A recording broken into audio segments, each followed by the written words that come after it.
Bonjour à tous, je vous retrouve aujourd'hui pour une nouvelle vidéo et aujourd'hui on se retrouve pour deux activités sur les formes. Donc j'ai imprimé quatre formes différentes, c'était vraiment plus par flemme qu'autre chose, mais du coup voilà, j'en ai imprimé quatre et ensuite après j'ai pris différents morceaux de papier colorés, donc là c'était des chutes, pour du coup avoir les quatre formes. Voilà, c'est une activité qui est vraiment pour un enfant qui a à peu près 18 mois, 2 ans et qui va aller un petit peu plus tard jusqu'à la petite section, donc 3 ans, mais je me suis dit que ça pouvait être intéressant pour mon fils. Donc ensuite je prends les différentes formes et en fait je teste si ça passe sur une feuille A3 ou A4 en fonction de la taille des formes que vous faites. Je l'avais fait assez grand parce que je voulais être sûre qu'il puisse bien reconnaître les différentes formes, qu'elles soient bien différentes. Donc ça c'est une feuille A3 que j'avais déjà. Et ensuite dessus je vais écrire ce que c'est. Donc là c'est un carré. Après donc j'ai un rectangle en rose pâle. Je vais plutôt vous conseiller de faire des couleurs vraiment bien distinctes. Là, c'était des couleurs qui étaient un petit peu similaires, surtout entre le carré et le rectangle. Et quand je montre à mon petit garçon, c'est vrai qu'il a plus de mal à faire la différence entre le carré et le rectangle, je le vois bien. Il est plus attiré vers le rond et le triangle. Donc peut-être qu'à l'avenir, je le referai.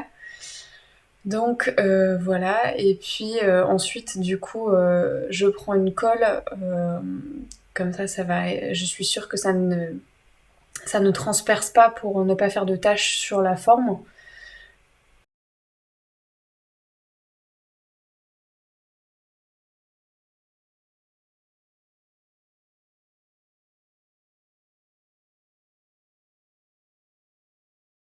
Et du coup donc ça va être un panneau à afficher dans sa chambre. Et après vous allez voir pour la deuxième activité, c'est vraiment une activité sur le faire, sur le toucher, après que j'ai faite pour lui.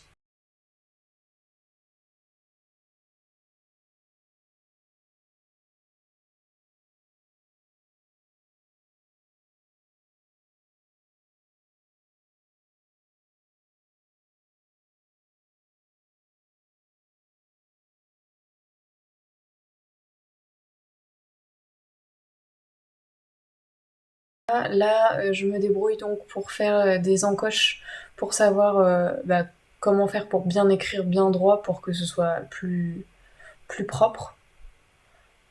J'ai hésité à prendre un modèle qui était déjà tout fait, mais au final, je l'ai préféré le faire à main levée, c'était plus simple pour moi. Donc après, je gomme ensuite tout le reste.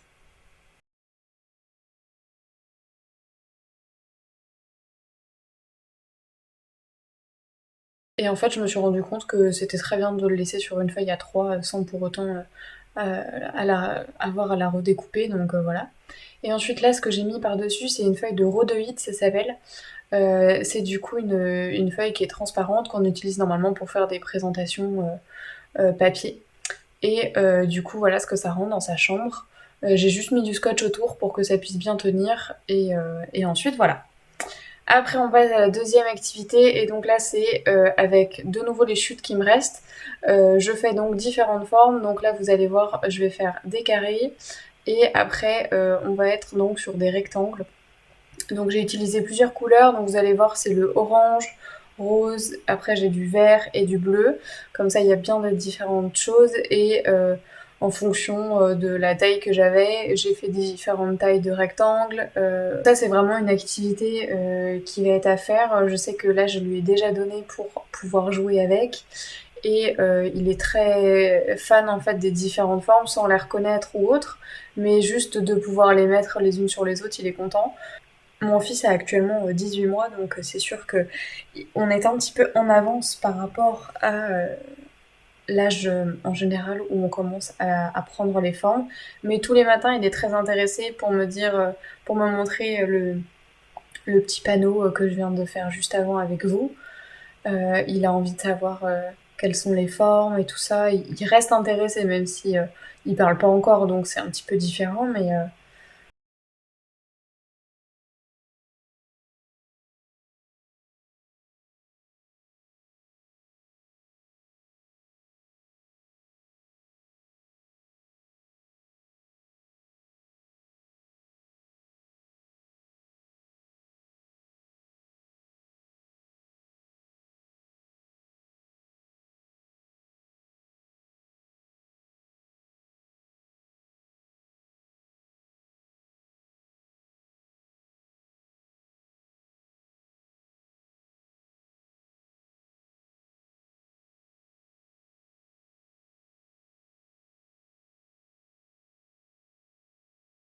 Et donc ensuite, je me suis dit que le plus intéressant était de les plastifier parce que comme on sait, les enfants, ils ont pas toujours les mains propres, mais c'est surtout qu'ils peuvent les mettre à la bouche et je voulais éviter qu'ils aient à manger du papier ou voilà, qu'ils soient incommodés en général de la situation.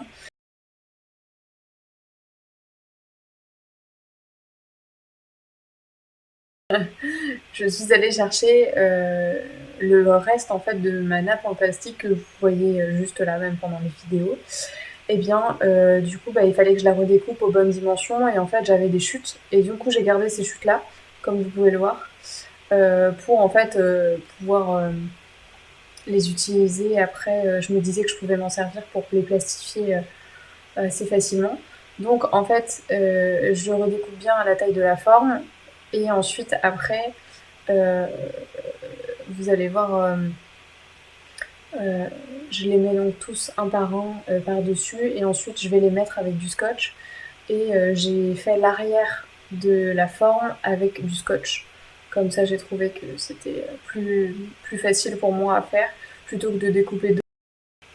Et ensuite, du coup, sur le petit socle, du coup, j'ai découpé du carton et j'ai attendu qu'il soit bien propre. Et ensuite, j'ai fait des séparations au centre parce que plus que de les mettre, au moins ça lui permet de compartimenter et de bien comprendre.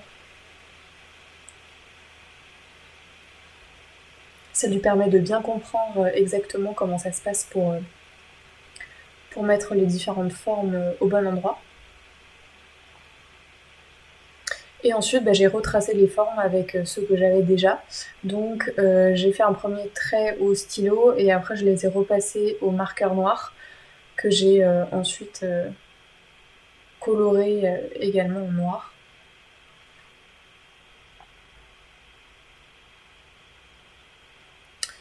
Pour le rond, moi je pense que le plus simple c'est vraiment avec un bouchon de bouteille. Vraiment, j'ai trouvé ça le plus facile en tout cas pour moi parce que le reste est beaucoup plus facile à faire avec une règle, mais le rond est un petit peu plus difficile.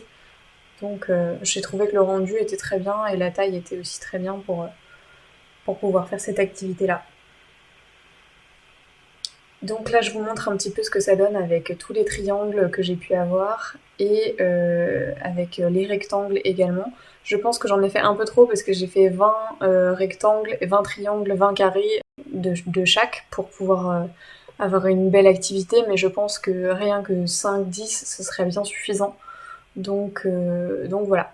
Je vous souhaite une très belle journée et je vous dis à bientôt.